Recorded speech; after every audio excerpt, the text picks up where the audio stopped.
Hey,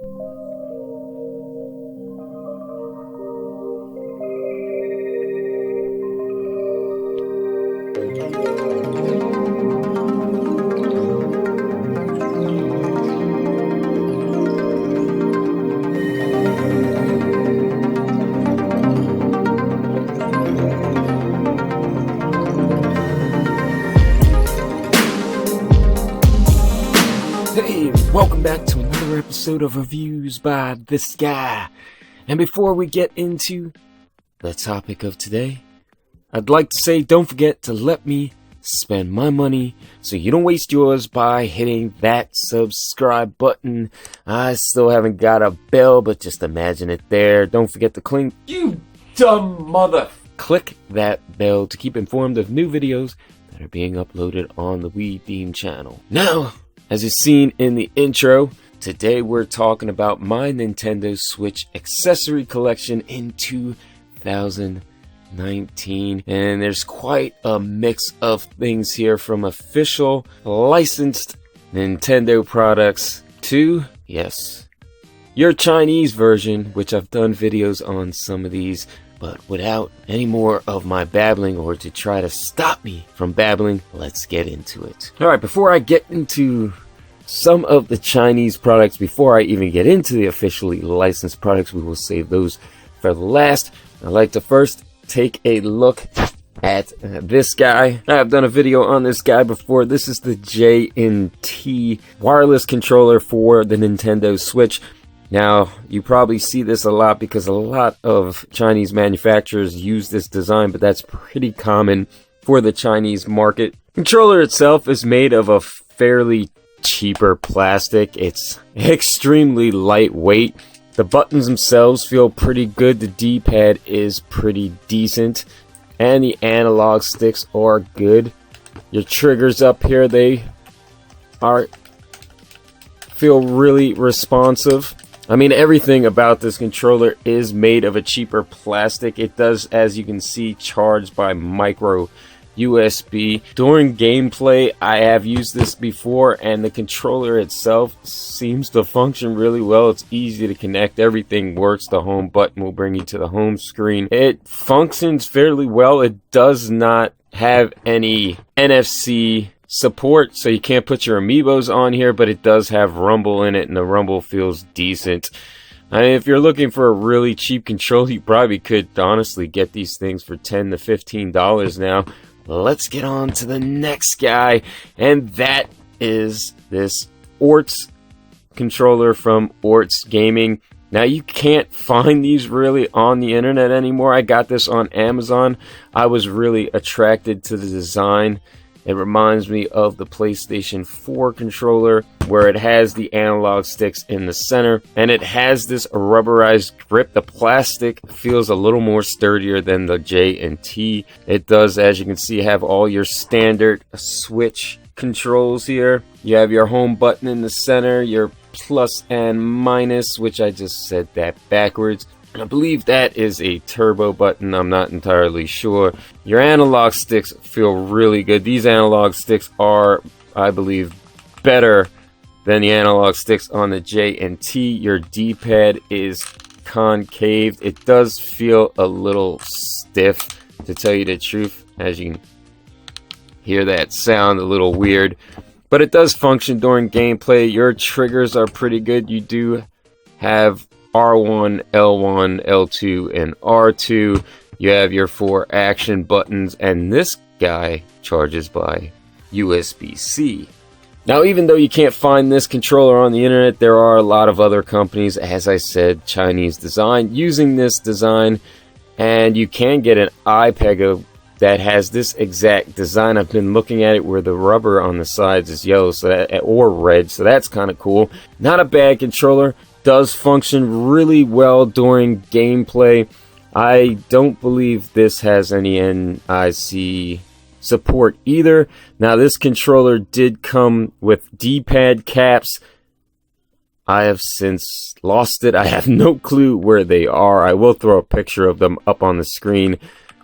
But not a bad controller. I think I paid $30 to $40 for this controller. You can get the iPega one a little cheaper. Let's move on. Alright, next guys I'm going to take a look at, and I have done a video on these guys, and that is these Chinese Joy-Cons that came out. These are the first set that came out, and they are rather bigger than your original Nintendo Switch Joy-Cons.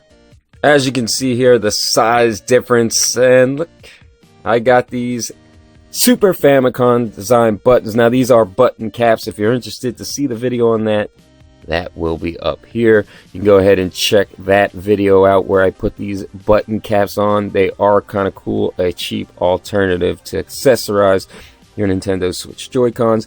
But as you can see, the size difference is way different. I mean, this one's a lot thicker, a lot bigger. I did in the video express how annoying the vibration is, but they do work. They are cheap. And the next ones I want to take a look at are the curved Joy-Cons. I also did a video. That video will be up here or in the description down below. And these ones are way better than those thicker ones.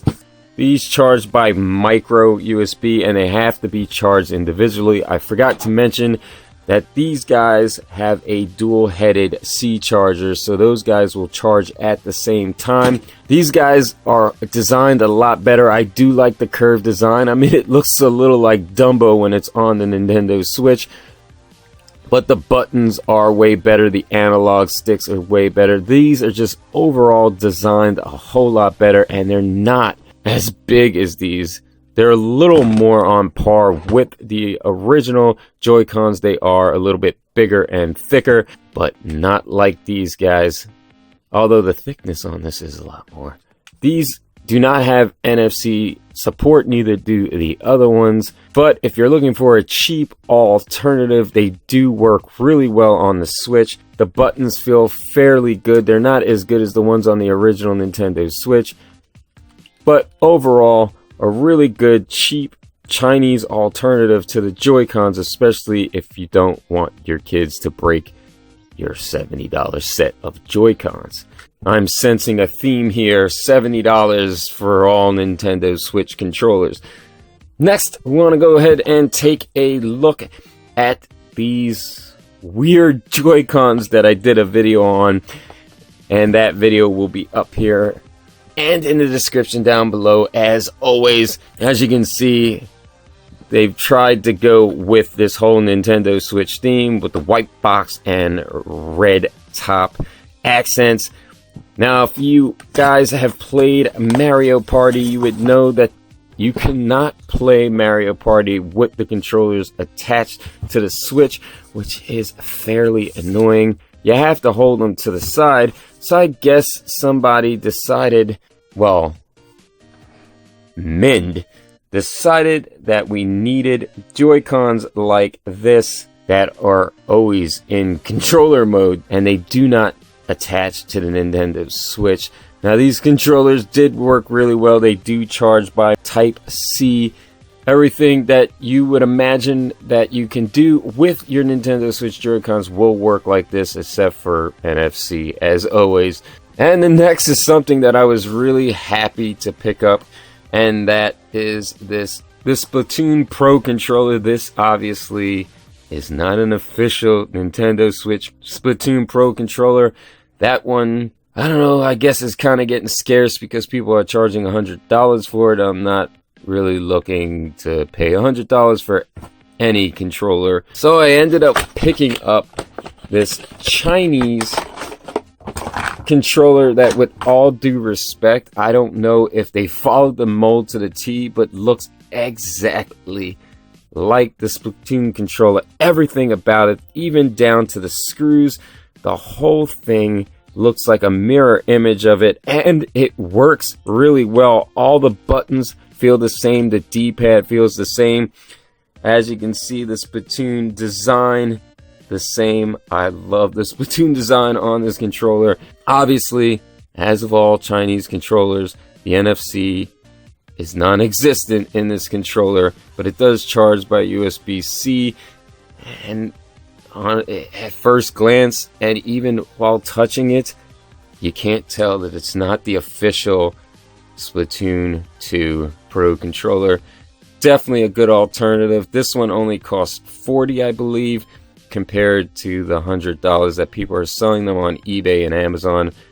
Definitely worth picking up if you were a fan of Splatoon 2 and wanted that Pro Controller but just never got around to getting it like me. Love this thing. Alright, to start off my official Nintendo Switch accessories in this video, I'd like to take a look at this Zelda case. I bought this a while ago, early on when I first got the Nintendo Switch. Actually, my girlfriend bought it for me. And this does come in, I think, a black, a brown, and this blue. And I bought this blue one because well, my favorite color is blue. But unfortunately, I realized the brown one just looks a whole lot better. I should have got that brown one. It's a hard case for your Nintendo Switch, so if you drop it, it's going to protect it fairly well. It does have this handle on top. The handle's made of a rubber and a hard material, or braided material, I should say. And it's got this cool little rubberized zipper thingy thing. This is Legend of Zelda Breath of the Wild branded on the inside. It does come with the 2 plastic cases to hold your games, which I can't remember if those hold 4 each or 8 each on both sides. I just can't remember right now. And as you can see, your Nintendo Switch lays right here, and we just so happen to have a Nintendo Switch right here. And it fits pretty snug in there. As you can see, this folds down to protect the screen, and you do have some storage right here for the power cable and charge wire. I mean, I would have liked to see a little more storage possibly up here. Unfortunately, this case does not allow for that. I have seen other cases that do have a zipper compartment here with more storage. It's going to be kind of hard to hold the brick in here. I mean, you can do it, but it just would have been nice for more storage up here. Either way, this is a fairly nice case, and it's branded with Zelda. How can you go wrong? The next officially branded accessory in my collection is this Power A Super Mario wired controller. Yeah, it's wired and not wireless, but the reason I got it is because of the cool print. It's got a rubberized texture here, but as you can see, it has a really cool Mario print on it. That's what attracted me to this controller, and the color itself. The analog sticks are pretty big on this one, the ones that come with its stock. But as you can see on the box and right here, which I've never used, there are different analog sticks that you can put on here. They're caps. I believe these, as you can see, they pop right off, and then you can put any one of these analog sticks in its place. As you can see, they are the same size, but they are different. This one's domed, this one's concave. If you're into different analog sticks, that's a nice added feature to it. The buttons feel really good. They feel really similar to the Pro Controller. The D-pad is really nice, and it has, I don't know if, yep, there you go. It has this like silvery finish to it. This does not charge, because obviously it's wired, but here is the wire. It is 10 feet, plenty long for playing on the couch or on your bed, wherever your Nintendo Switch may be hooked to your TV. It works really well during gameplay. I didn't see any noticeable lag. Power A makes some really good controllers in my opinion. Ah man, I just noticed it's got a scratch. Let's move on to the next one, and this is the last accessory that I have in my collection. This is the one that I just got recently, and it's a Power A Pokemon branded GameCube controller. This one is wireless. It is made for playing Super Smash Bros. As you can see, compatible with Super Smash Bros. Ultimate, When these guys first came out, I think they had a original purple one, and they had a black, and they also had a gold one that was exclusive to GameStop. I really wanted the purple one, which was the one that came with the purple or blue GameCube. I'm not remembering correctly. That's the GameCube I have or had in the past. As you can see, this thing is still sealed. I have not opened it, so we're gonna get to opening it right now. Got my blade. Alright, I broke the no, I didn't. Of course I didn't. It's 1, 2. Is this guy obviously does not have a lithium-ion battery in it, so there won't be no charging of this guy. And here's the controller itself. As you can see, there is no charge port. This thing uses regular batteries, which is kind of, I don't know, it's a downfall for this controller. I never really knew that until now. You learn something new every day. I do have rechargeable batteries, but it's a whole lot easier to plug in a wire and charge the lithium-ion battery. Now, if I had to give first impressions of this controller, the plastic, it's really cheap. I don't even think it's as good as the plastic on this PowerA controller. This one feels a little more sturdy. This one feels completely and utterly hollow. I mean, honestly, I kind of want to compare this to another GameCube controller. Now, unfortunately, I don't have any official GameCube controllers, but I do have a Chinese knockoff. So I want to go get that and kind of compare the two. All the buttons feel a little on the cheap side. I mean, they do feel sturdy and kind of well made, but they are made of a cheaper plastic. The controller itself looks really cool, I'm not going to lie. We are going to test this right now, but first I want to get that other controller and compare it to this. So here is a Chinese GameCube controller modeled off the original GameCube. As you can see, there are extra trigger buttons on this guy. For the most part, buttons feel pretty similar. The analog sticks, they feel somewhat similar.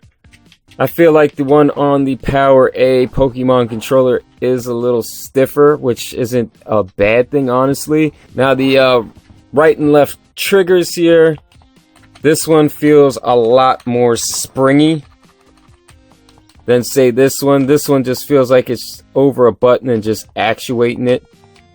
I do kind of like the feel of this button on the Pokemon PowerA controller compared to this cheap Chinese GameCube controller.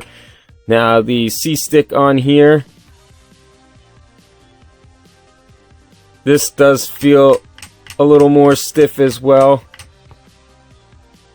and it does seem to pop back in place a lot quicker than this one. And also, this is made of all plastic on here, and this has a rubber coating on top. I wish this one would have a rubber coating as well. The D-pads here, the one on the Chinese version is a lot smaller. I can't remember if it was that small on the original GameCube controller. This one feels I'm not going to say completely spongy, but somewhat, compared to this one, which is stiff as well. The rest of the buttons all feel like they're made of the same kind of plastic. Let's go ahead, let's pop the batteries in this guy. Let's get it hooked up to a Nintendo Switch and let's see gameplay. Alright, got the Nintendo Switch here, and now we gotta sync this. Apparently, update version 6.0.1 or later is required for this PowerA controller. It says to hold down the sync button. We're in there you go. That's all that's needed. I guess I'm updated past 6.01. All you have to do is hold down the sync button while you're in the change controller grips here, and the controller is now working. Press A as always when ready. Let's go ahead here. There's not great, an update. Alright, can we finally get to gameplay after deleting Yoshi's Crafted World demo, which anybody who watches my channel will believe that I have the full version of that game and still haven't played it. And I also deleted Mario Tennis, which I have the full game and still haven't played it. And then waiting 9 minutes, we finally got the update and are ready to test this controller out. It is made of a cheaper plastic, but it feels pretty comfortable in the hands. It feels pretty natural, and it does feel like I'm playing on a GameCube. The analog stick does feel pretty good. Feels pretty similar to an original GameCube.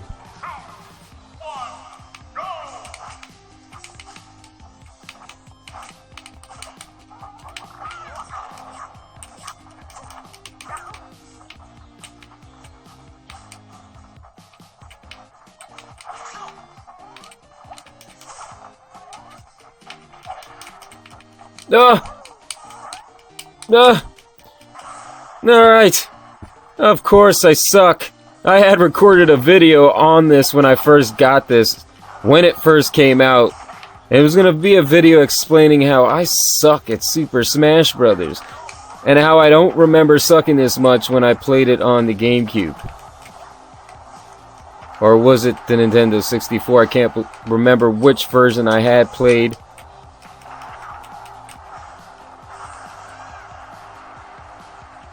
And I died again.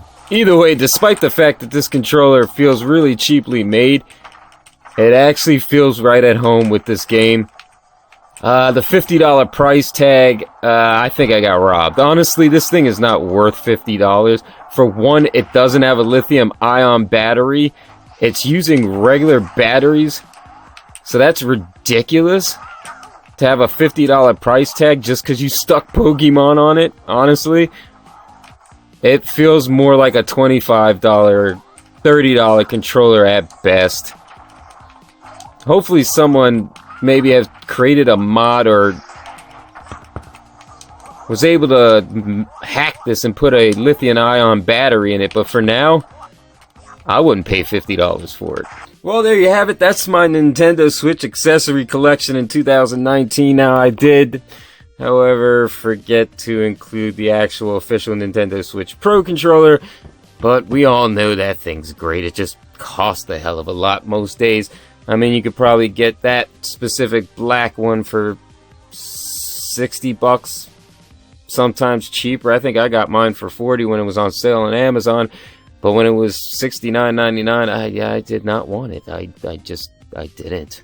That was the Pokemon controller. That's probably the best thing in here, although $50 for that thing, the build quality, and the fact that it uses regular batteries, that's price is way too high, and I probably should have never bought it. I didn't really read the fine print. I thought it had a lithium-ion battery. Good boy, was I wrong, and I got hosed. The reason I'm making this video is because there comes a time in one's life, or a collector's life, when he has to downsize and make room for newer and better stuff. So more than likely, I might be selling some of these cheap Chinese Nintendo Switch Joy-Cons. There were some that I seen on AliExpress that I want to pick up and do a video on. They seem to be pretty similar to the official ones. They look just like them, so we'll go ahead and check those out. I'm definitely going to be selling that Orts controller. I know it's out. I know it's kind of out of view there, but there it goes. That Orts controller I'm going to be selling. I will have that up on probably Mercari. I'm probably not going to go with eBay. And also that J&T right there, I'm going to be selling him to, not for really pricey. I think I might be selling him for $10. Most of the rest of the stuff I'm probably going to keep. These guys I might sell, although that one doesn't work, so I don't know. I'm probably going to fix that. Now, I had a project in mind for those two. I don't know if it's ever going to happen. If you have any questions on any of the accessories featured in this, of course, you know the case isn't up here. If you have any questions on any of these featured here, please leave those down in the comments down below. I'll get back to you as soon as possible. If you guys have any Nintendo Switch accessories that you thought was complete crap, not what you expected, or even some that you think that someone who owns a Nintendo Switch must have, in their arsenal. Don't forget to leave those in the comments down below. If you're interested in an easy way to customize your Nintendo Switch Joy-Cons, don't forget to check the video up here or in the description down below on those button caps from Skull & Company. It's cheap and easy, and it's not bad. I think it looks pretty cool. So don't forget to check that video out. If you liked what was contained in this video, don't forget to hit the thumbs up. If you did not and thought it sucked, that thumbs down is there as well. Don't forget a link to anything I discussed in this video will be down in the description below. So don't forget to check that out if you're looking forward to getting some of these. And if you found the video to be of some sort of value, don't forget to share amongst friends and the rest of your social media. And as always, don't forget to let me spend my money so you don't waste yours by hitting that subscribe button.